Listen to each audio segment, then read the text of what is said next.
सभी लोगों को मुहर्रम की बहुत बहुत बधाई। अब वो इतना बेवकूफ़ है कि उसको ये नहीं मालूम है कि मुहर्रम की बधाई नहीं दी जाती। बापू क्या है ये व्हाट्सएप से मत जानो।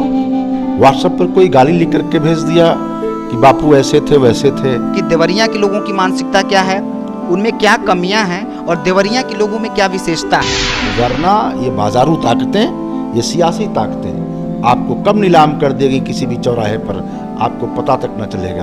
समंदरों के सफ़र में हवा चलाता है, जहाज खुद नहीं चलता खुदा चलाता है। कुछ लोग पाँव नहीं जेहन से अपाहिज हैं, उधर चलेंगे जिधर रहनुमा चलाता है। फिर उन युवाओं को बहकाया भी जा सकता है। तंत मिलनो समो सुख को नाही जासु।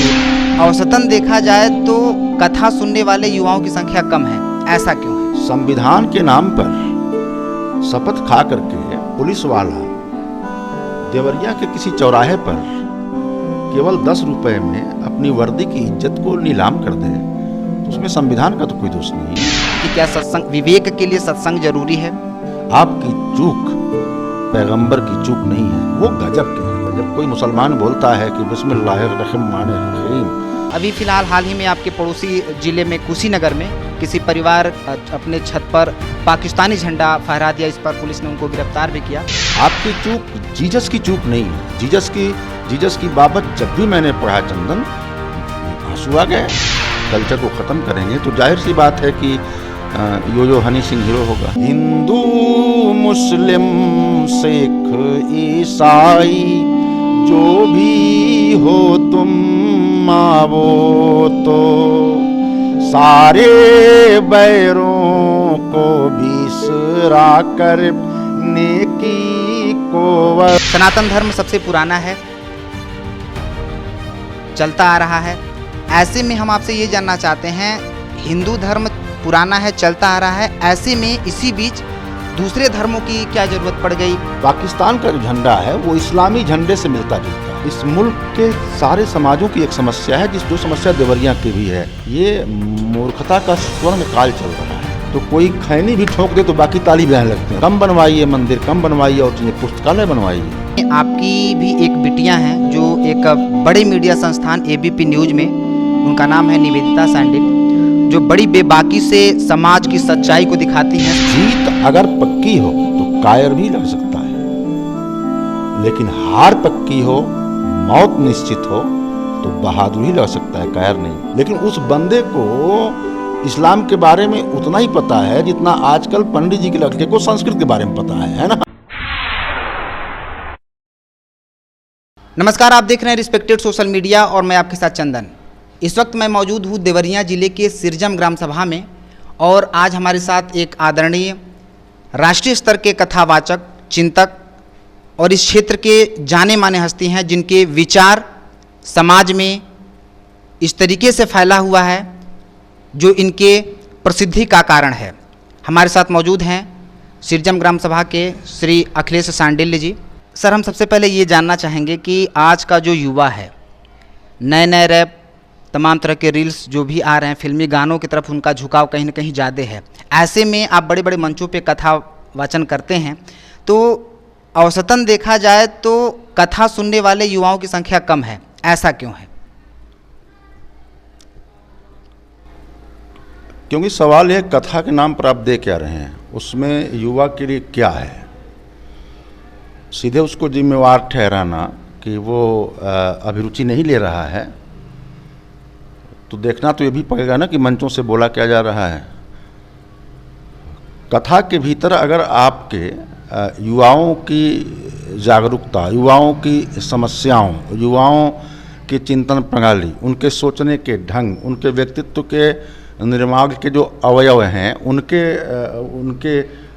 उनके लिए कुछ होता आपके व्याख्यान में, आपकी कथा में, तो वो क्यों ना आते, वो ज़रूर आते। लेकिन असल में कथा इतनी ट्रेडिशनल हो गई और इतनी पारंपरिक कि युवा वहाँ जाए तो वो समझ ही नहीं पाता कि मेरे लिए भी कोई बात यहाँ है कि नहीं है।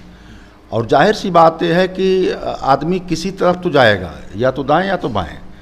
तो जो बाजार की शक्तियां हैं या जो अन्य चीज़ें हैं या जो बुराई की शक्तियां हैं वो भी तो मैदान में है अपनी ओर खींचने के लिए। तो जाहिर सी बात यह है कि कहीं ना कहीं हम सबकी भी जिम्मेवारी बनती है कि हमने क्या क्या रखा, क्या परोसा, वो क्यों आए। तो मसला ये नहीं है, युवाओं पर दोष दे करके हम अपने आप को बरी नहीं कर सकते। कहीं ना कहीं हमारे सत्संग में, कथावाचन में, व्याख्यान में मैं तो मंचों से कहता हूँ कि तुम आओ, क्या तुमको चाहिए, सोशियोलॉजी चाहिए, साइकोलॉजी चाहिए, फिलॉसफी चाहिए, या तुम्हारे तमाम विषयों से संबंधित जो जीवन सूत्र हैं वो चाहिए, वो सब कथा में हासिल हो सकती है बात। लेकिन केवल आप कथा के नाम पर कहानी सुनाएंगे जो कि 1000 बार सुनी गई है तो वो फिर नहीं आएगा। वो फिर क्यों आएगा? नहीं आएगा। आपने एक बात कही, तमाम तरह की बातें कही कि युवाओं को लाने का हम प्रयास करते हैं, तो मनोवैज्ञानिक एक आपने तथ्य कहा, और अक्सर मैं देखता हूं आपके कथा में मनोवैज्ञानिक तथ्य ज़्यादातर रहते हैं युवाओं को आकर्षित करने के लिए, उनको अपनी तरफ खींचने के लिए, ताकि आपकी बातों को गंभीरता से वो सुन सके। ऐसे में आपके जो मनोवैज्ञानिक जो प्रयोग होते हैं, तथ्य होते हैं, उसका रामकथा में कितना प्रभाव पड़ता है उसमें? नहीं, बहुत योगदान, बहुत प्रभाव उसका होता है। आप जो मनोरचना है किसी व्यक्ति की या समाज की, उसको समझे बगैर अगर आप व्याख्यान करेंगे तो कम्युनिकेट नहीं कर पाएंगे। युवा किस तरीके से सोचता है, मतलब जो युवा आज की तारीख में साइंस पढ़ रहा है, टेक्नोलॉजी पढ़ रहा है, तमाम सेक्टर्स में काम कर रहा है, वो एक आधुनिक मन तैयार हो रहा है, तो जाहिर सी बात यह है कि अगर उसके लिए आपके पास अगर उसके मनोविज्ञान की समझ नहीं है तो फिर पुनरुत्थानवादी ताकतें होती हैं जो उनको अपने ढंग से बना डालती हैं। वो फिर उन युवाओं को बहकाया भी जा सकता है, बिल्कुल सड़ी गली चीज़ को मनोरंजन कह करके परोसा जा सकता है। और जब आप भीमसेन जोशी और जसराज और थोड़ा वो कर दें, सुगम संगीत में रफ़ी और मुकेश की कल्चर को ख़त्म करेंगे, तो जाहिर सी बात है कि यो हनी सिंह हीरो होगा। हाँ, तो वो मैं युवाओं पर दोष नहीं डालता, कहीं ना कहीं हम चूके हैं और उस चूक को ठीक करना होगा। मैं तो कर रहा हूँ।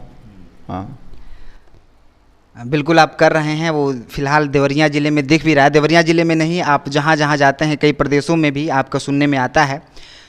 अब मैं सीधा, चूँकि आप कथा वाचन में धर्म की बातें करते हैं, धर्म से रिलेटेड तमाम तरह की बातें करते हैं, तो सीधे हम आपसे धर्म की बातें पूछेंगे। सनातन धर्म सबसे पुराना है, चलता आ रहा है। ऐसे में हम आपसे ये जानना चाहते हैं, हिंदू धर्म पुराना है, चलता आ रहा है, ऐसे में इसी बीच दूसरे धर्मों की क्या ज़रूरत पड़ गई कि उसको आना पड़ा? कहीं ना कहीं हिंदू धर्म में कुछ कमियां रही हो, चाहे जो भी हो, उनकी जो भी धर्म को लेकर के आए उनके कुछ अलग ही विचार हों, तो ऐसा क्या हिंदू धर्म में हुआ कि नए धर्म की उसकी उत्पत्ति हुई? चंदन,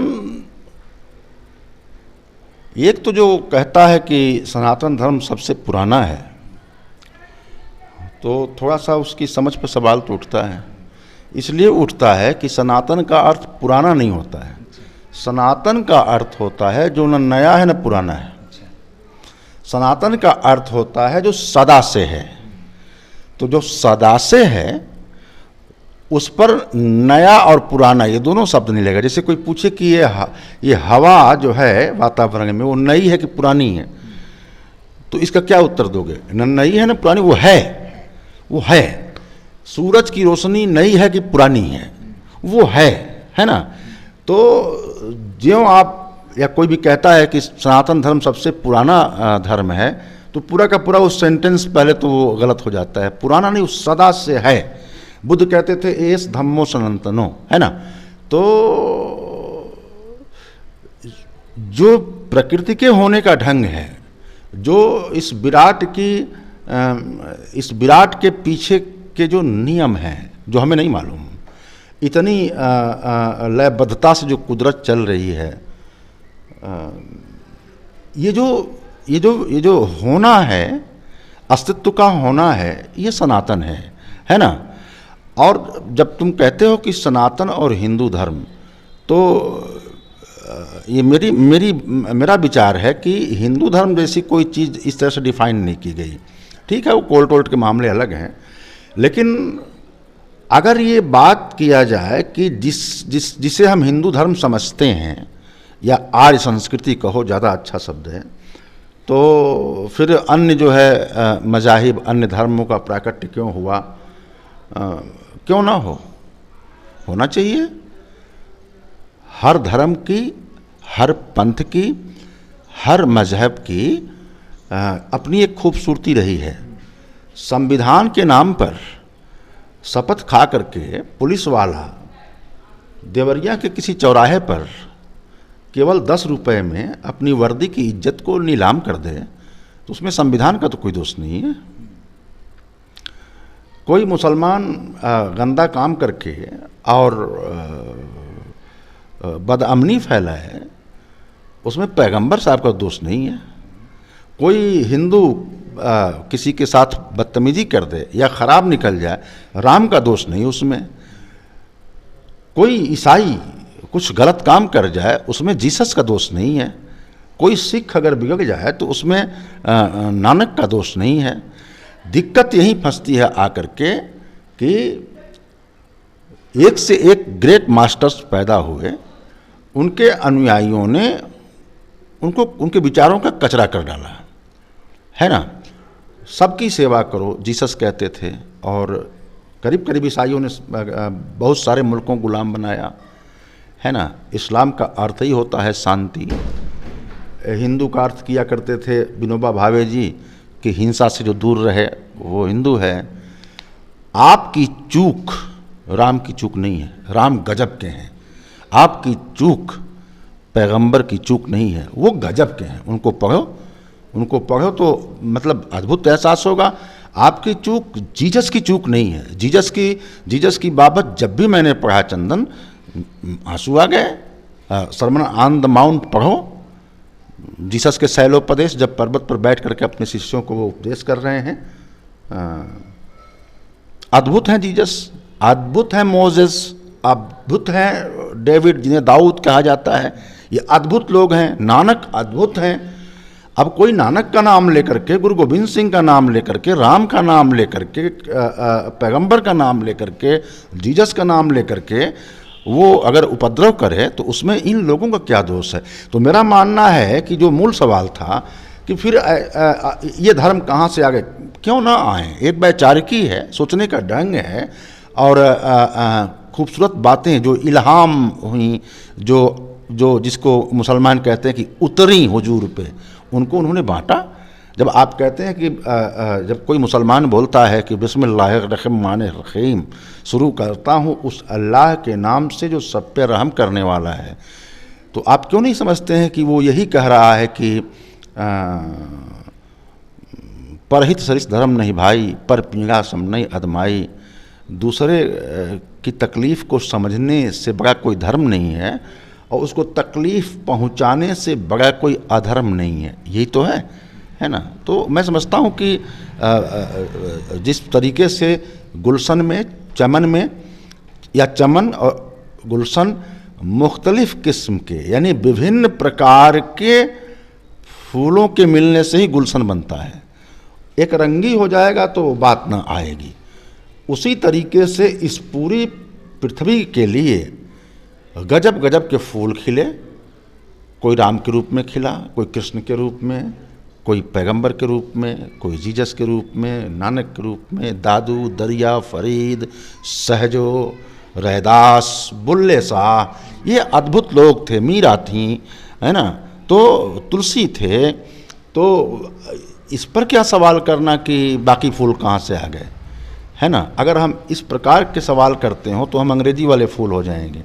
हाँ, तो सबको आनो भद्रा कर, तो वो श्लोक है एक, यंतु विश्वतः, चारों ओर से अच्छाइयों को अपने पास आने दो, बुराइयों को विदा करो, बात खत्म हो गई। ये हिसाब क्यों लगाने बैठो कि अच्छाई कहाँ से आ रही, कहाँ से नहीं आ रही है। तो मेरा ये मानना है। हाँ। आपके श्लोक से हमें आपकी एक चौपाई याद आ गई, जो अक्सर आप मंचों पे शुरुआत में ही आप बोलते हैं कि विनु सत्संग विवेक न होई, राम कृपा बिनु सुलभ न सोई, यानी सीधा सा आपका इसमें कहना है कि बिना सत्संग के विवेक, यानी इसको कहें तो आप इस चौपाई में एक दावा करते हैं कि बिना सत्संग के विवेक नहीं हुई और राम की कृपा बिना। तो इस पर आपका, इस चौपाई पर आपका क्या कहना है कि क्या सत्संग, विवेक के लिए सत्संग जरूरी है? सत्संग का अर्थ होता है अच्छे लोगों की सोहबत। सत्संग का बहुत ट्रेडिशनल अर्थ ना लो। कई लोग समझते हैं कि विशेष ड्रेस में बैठे हुए साधुओं के साथ सोहबत। नहीं नहीं, सत्संग का अर्थ ये हुआ कि अच्छे लोगों के साथ उठना बैठना, जिसको कहते हैं कि जब आप अच्छे लोगों के साथ उठेंगे बैठेंगे तो आपके जो सोचने की प्रणाली है, सोचने का जो ढंग है, बहुत कुछ आपके भीतर बदलेगा। उनसे आप में आएगा, आपसे उनमें जाएगा। पुरानी किताबों में भारत के कहा गया, वादे वादे जायते तत्वबोध, वादे वादे जायते तत्वबोध। बातचीत से, विमर्श से, बहस से, है ना, सहमतियों असहमतियों के आदान प्रदान से जायते तत्वबोध, जो मूल ज्ञान है वो प्रकट हो जाता है। कुछ ने तो कहा कि मजाक भी काव्यशास्त्र विनोदेना कालो गच्छत धीमताम।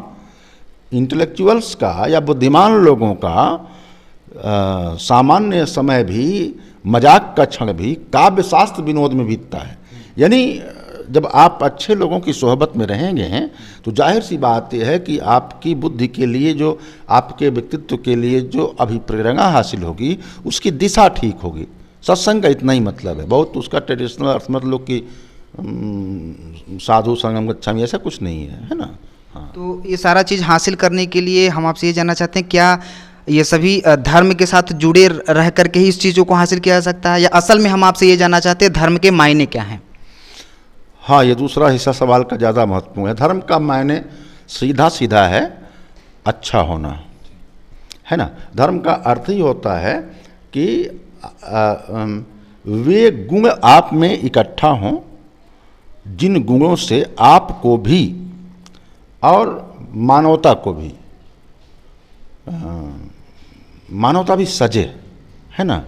इसीलिए शास्त्रों में जो परिभाषा लिखी गई है, कमाल की बात देखोगे चंदन, कि उसमें मतलब ये कहीं नहीं कहा है कि 4 घंटा पूजा करना धर्म है। कुछ गुणों को गिनाया है, 10 गुणों को गिनाया है, कहा अगर ये आप में हैं तो आप धार्मिक हैं, अगर आप में नहीं हैं तो आप अधार्मिक हैं। कहा धृति, क्षमा, दमोस्तेय, शौचमिंद्रिय निग्रह, धीर विद्या, सत्यमक क्रोधो, दशकम धर्म लक्षण। धृति हो, क्षमा हो, दमोस्तेय, दम का अर्थ होता है कि सेल्फ कंट्रोल, है ना। और अस्ते माने चोरी ना करना। उर्दू में एक शब्द है जो थोड़ा सा बदल जाए तो गाली हो जाता है, और ना बदले तो बहुत ठीक अर्थ है उसका। हराम खोरी, यानी हलाल की खाओ, हराम की नहीं, है ना। तो हराम खोरी से बचो। तो अस्तेय, धृति, क्षमा, दमोस्तेय, शौच, साफ सुथरा रहो, अंदर से भी बाहर से भी। इंद्रिय निग्रह, अपनी तमाम इंद्रियों को पढ़ते रहो और उनकी दिशा को ठीक ठाक रखो। धीर विद्या, धी हो तुम में, विद्या हो, सत्य की सोहबत हो, अक्रोध हो, बात बात पर गुस्सा मत करो। दशकम धर्म लक्षण, यानी कुल मिला के मैं तुमसे कहूँ तो जिसमें दया है, क्षमता है, करुणा है, प्रेम है, समझ है, धैर्य है, वो धार्मिक है। और जिसमें घृणा है, नफरत है, हिंसा है, दूसरों को नुकसान पहुंचाने की प्रवृत्ति है, वो अधार्मिक है। सीधी सी बात है। अब उसके बाद दुनिया का कौन सा फलसफा आपके व्यक्तित्व के नज़दीक पड़ रहा है, किस धारा के अब नज़दीक अपने आप को पा रहे हो, वो आपकी मर्जी, वो अलग मसला है। लेकिन धर्म तो बस इतना ही है कि आप अच्छे बन, हाउ टू बी गुड, अच्छा कैसे बने, है ना, अच्छा कैसे बन जाएं।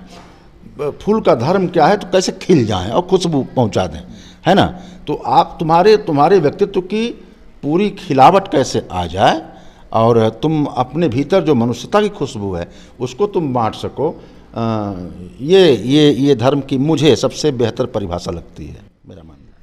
धर्म की बातें आपने बताई, धर्म से रिलेटेड आप अक्सर मंचों पे नाम संकीर्तन करते हैं, जिसमें धर्म मजहब से अलग हट करके आप मानवता के बारे में कुछ बताते हैं। स्वतः शायद आपका कुछ वो लिखा हुआ भी है, तो मैं चाहूँगा नाम संकीर्तन जो आपका है वो थोड़ा सा सुना दें और उसका मतलब असल में क्या है वो थोड़ा हमें बता दें। नहीं, नाम संकीर्तन पूरा नहीं, उसकी एक लाइन सुना दे रहा हूँ जो मुझे प्रिय है। श्री राम जय जय राम, श्री राम जय जय राम। हिंदू मुस्लिम सिख ईसाई जो भी हो तुम आवो तो, सारे बैरों को बिसरा कर नेकी को अपनाओ तो, तेरे भी हैं मेरे राम, श्री राम जय जय राम, श्री राम जय जय राम, श्री राम जय जय राम।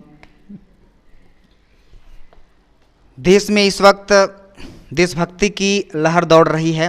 यही कारण है कि यशस्वी माननीय नरेंद्र मोदी जी द्वारा हर घर तिरंगे का अभियान जो चल रहा है, 11 अगस्त से लेकर 17 अगस्त तक हर घर में तिरंगे को फहराना है। और ये ज़रूरी भी है, देशभक्ति सबके दिलों में जागृत करना। सराहनीय है उनका ये कदम। अभी फ़िलहाल हाल ही में आपके पड़ोसी ज़िले में कुशीनगर में किसी परिवार ने अपने छत पर पाकिस्तानी झंडा फहरा दिया। इस पर पुलिस ने उनको गिरफ्तार भी किया, जिसकी वजह से उस क्षेत्र में तनाव भी उत्पन्न हो गई।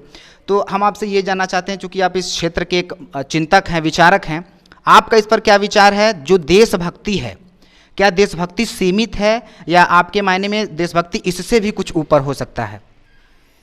तुम्हारे सवाल में 2 सवाल हैं चंदन, तो एक पहले की बात करूं। मुझे लगता है कि देश प्रेम शब्द ज़्यादा सटीक है ना। और देश से प्रेम करना, देश से प्रेम करने की विभिन्न किस्मों से अभिव्यक्तियां हो सकती हैं, ठीक है ना।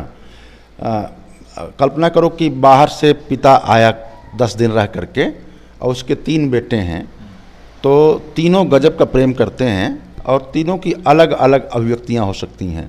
हो सकता है कि पापा को देख करके एक जा करके उनके ऊपर कूद जाए, और हो सकता है कि दूसरा जो है जा करके उनके पैरों में लिपट जाए, और हो सकता है तीसरा जहाँ है वहीं से बैठ करके देख करके मुस्कुराए कि पापा तो मेरे पास खुद आएंगे।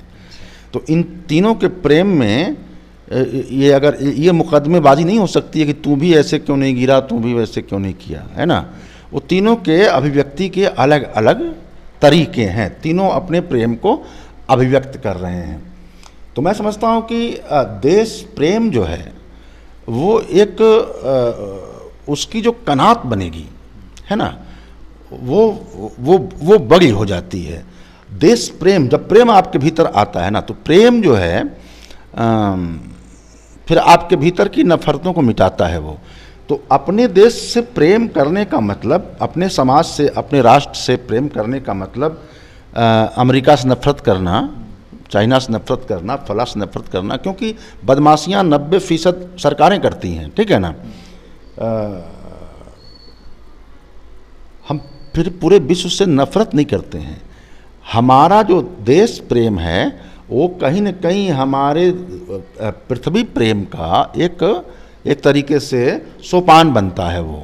तो देश प्रेम ये ज़्यादा मुझे कम से कम बेहबल करता है।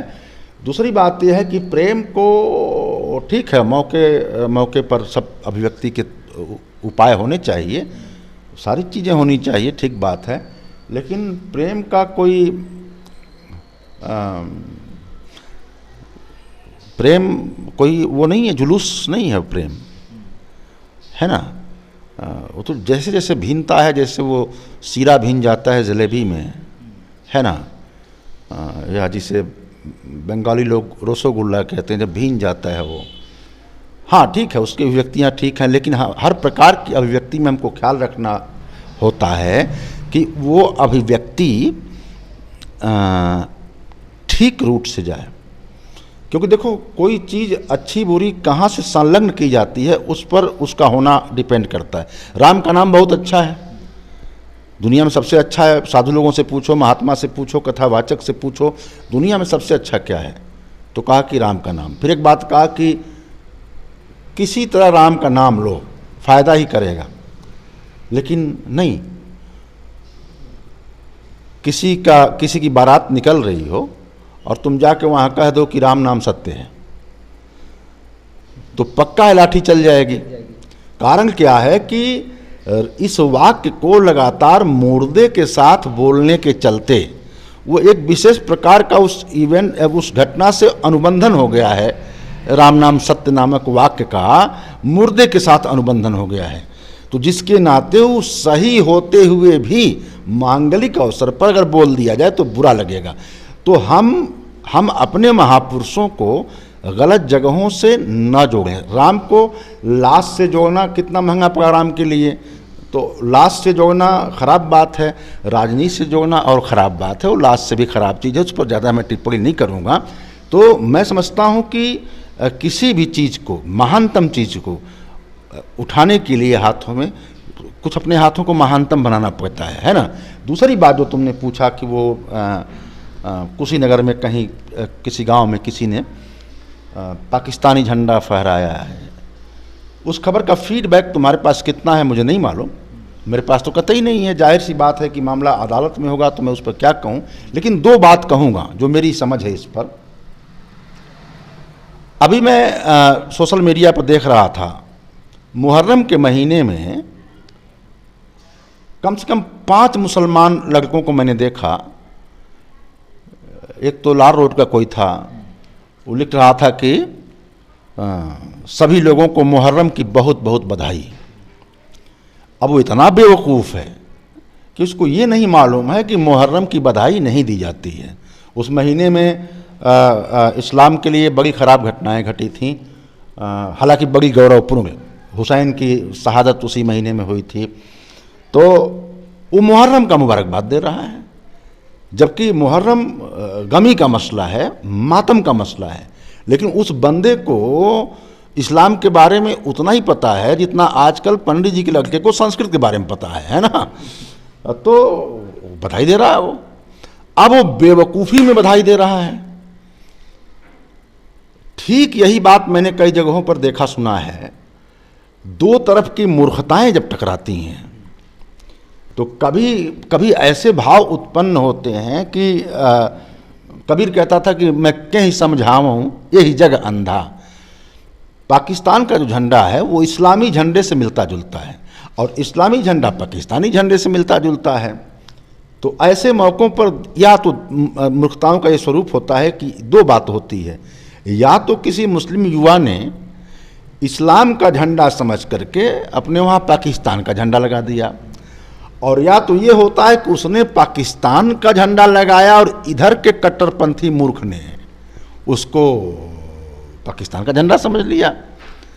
इन नासमझों के चक्कर में पूरे का पूरा समाज जो है बर्बाद होता है, विभिन्न किस्म की खुराफातें पैदा हो जाती हैं और अच्छा खासा अमनो अमान बर्बाद हो जाता है। इलाज होना चाहिए मूर्खताओं का, तो ऐसे मौके पर ये करने के बजाय अच्छे खासे बुद्धिमान भी मूर्ख बन के कूद जाते हैं।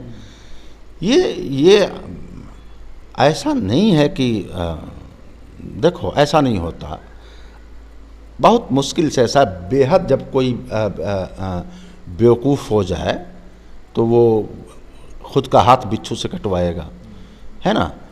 मूर्खताओं का ये एक बड़े प्रोफेसर हैं, प्रोफेसर पुरुषोत्तम अग्रवाल, बड़े विद्वान हैं, तो वो ये कहा करते हैं कि ये जो है ना, ये मूर्खता का स्वर्ण काल चल रहा है ना। तो जितनी मूर्खतापूर्ण आप बातें करिए उतने आप मतलब पॉपुलर हो जाएंगे, उतने आप मतलब मशहूर हो जाएंगे। ऐसे मत देखो। और पत्रकारों का भी ये फ़र्ज है कि वो फीडबैक लेते रहें, घटना तो छाप दिया कि फला जगह युवक ने ऐसा फहराया, अब क्या हुआ, साबित क्या हुआ, निकल के क्या आया, मसला क्या था, बाद में फीडबैक लेते नहीं हैं, बाद में कोई खबर छपती नहीं है। तो फिर वो कई लोगों के पास वो नज़ीर बन के रहती है कि देखो फला जगह फला ने ऐसा कर दिया, ठिकाने ऐसा कर दिया। तो वो इसका फ़िलहाल यही उत्तर हो सकता है, बाकी तो मसला जहाँ होगा चल रहा होगा। चूँकि आपकी जो जन्मभूमि है देवरिया से है, और एक विचारक और एक चिंतक होने के नाते अब मैं देवरिया के बारे में कुछ पूछूंगा। काफ़ी दिनों से आप इधर हैं और यहाँ के लोगों को बड़ी करीबी से जानते हैं, चूँकि आपका यह जन्म स्थान है। तो देवरिया के लोगों के बारे में मैं आपसे पूछूंगा कि देवरिया के लोगों के अंदर की एक औसतन देखें और एक बृहद मात्रा में पूछें औसतन में कि देवरिया के लोगों की मानसिकता क्या है, उनमें क्या कमियां हैं और देवरिया के लोगों में क्या विशेषता है।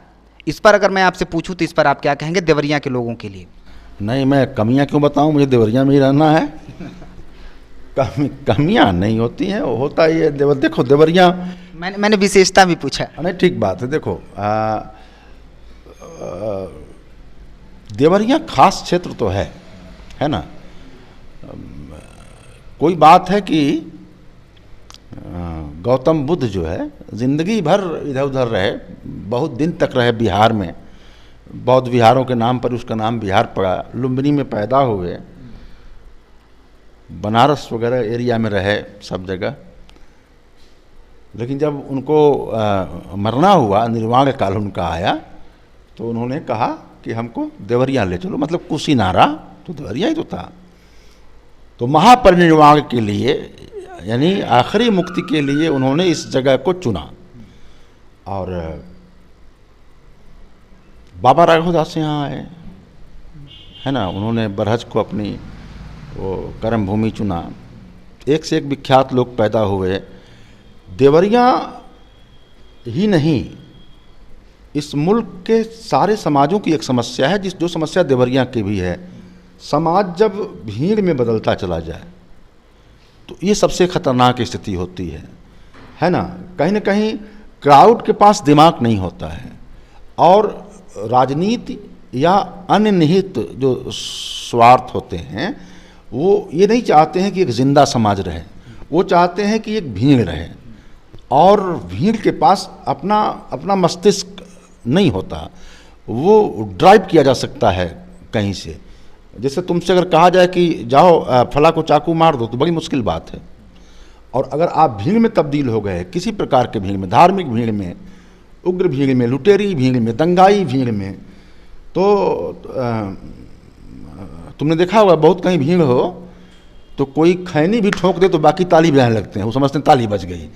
भीड़ जो है वो एक जो भीड़ असल में भेड़ सबसे निकला है ना। भीड़ में बदल जाना व्यक्ति का या समाज का कुछ लोगों के लिए बहुत मुफीद रहता है।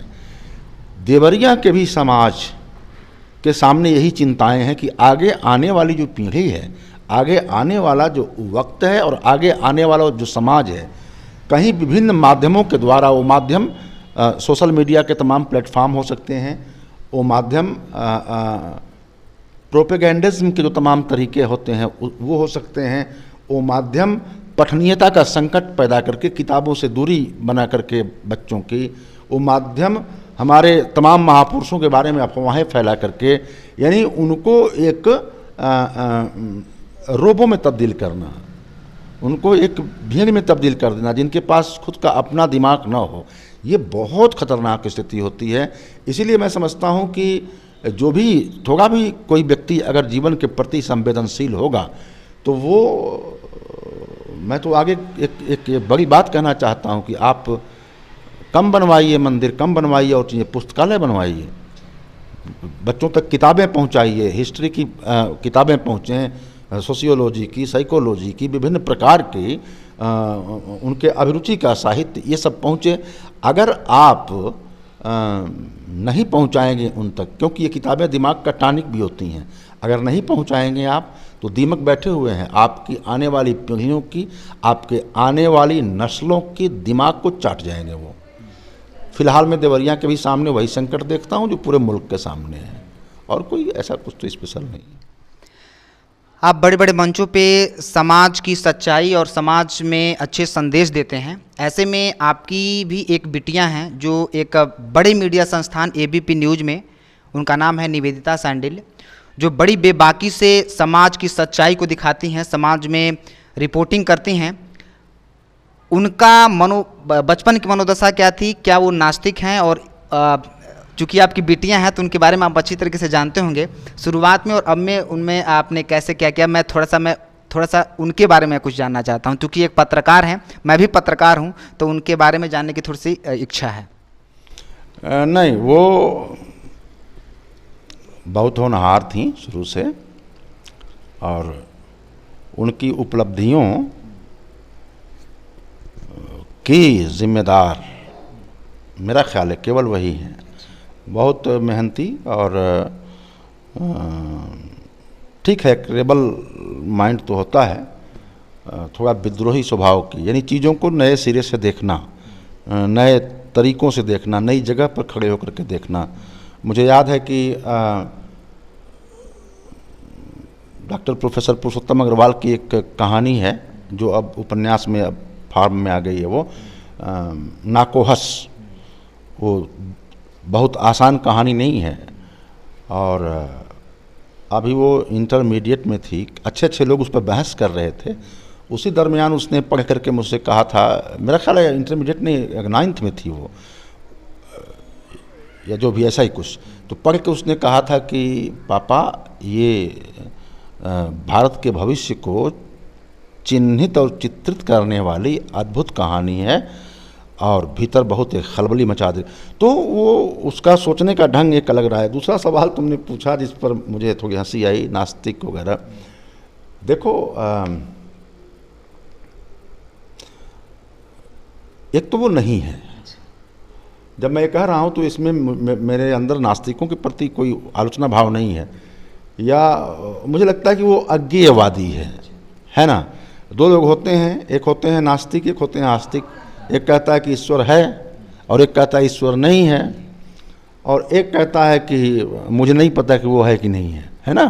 ये ज़्यादा ईमानदार उत्तर है, मुझे क्या पता वो है कि नहीं है।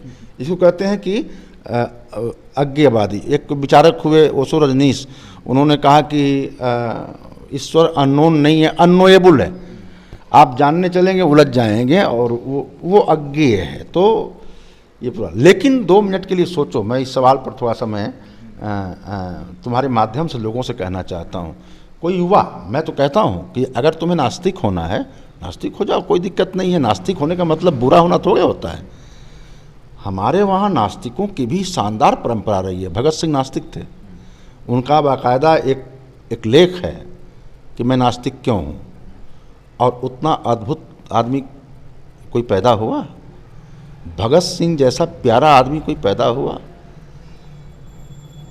क्या 23 साल की उम्र में इतना विशद अध्ययन करके, और खुद को देखो, जीत अगर पक्की हो तो कायर भी लड़ सकता है, लेकिन हार पक्की हो, मौत निश्चित हो, तो बहादुर ही लड़ सकता है, कायर नहीं। भगत सिंह को पता था कि हम क्या करने जा रहे हैं, अंजाम पता था क्या होने वाला है, और फिर भी उन्होंने वो किया। वो जो कर गए, हमने कहा कि वो शहीद आज़म है ना, शहीदों का सिरमौर है वो। अपनी विचारधारा में वो नास्तिक थे। अगर दाहिने हाथ फगे लोगों की बात की जाए, दक्षिण पंथ के लोगों की, तो जिन सावरकर का बहुत नाम लेते हैं लोग, सावरकर नास्तिक थे, ठीक है ना। हमारे देश का सबसे करुणामय व्यक्तित्व रखने वाला शास्ता हमारा तथागत सिद्धार्थ गौतम बुद्ध नास्तिक थे। तो सवाल नास्तिक आस्तिक का नहीं है, सवाल ये है कि आप अच्छे हैं कि नहीं हैं। आप मानवीय मूल्यों की, जैसे आप नास्तिक होंगे तो क्या करेंगे? बहुत करेंगे तो ये करेंगे कि राम को परमात्मा ना मान करके मनुष्य मानेंगे, तो अच्छा ही है। तब तो और अच्छा है कि आप फॉलो करेंगे जब मनुष्य मानेंगे, क्योंकि कई लोग भगवान कह के कट लेते हैं। उनसे कहो कि देखो राम ने क्या गजब का, अरे भाई वो भगवान थे, हम तो आदमी हैं ना। चलो तो आदमी ही मान लो राम को, राम को आदमी ही मान लो। वो भीमसेन जोशी कहते हैं कि एक भजन गाते हैं, पता नहीं किसका लिखा है, राम का गुणगान करिए, राम प्रभु की भद्रता का सभ्यता का ध्यान धरिए। ठीक है, मनुष्य मान के ही फॉलो कर लो।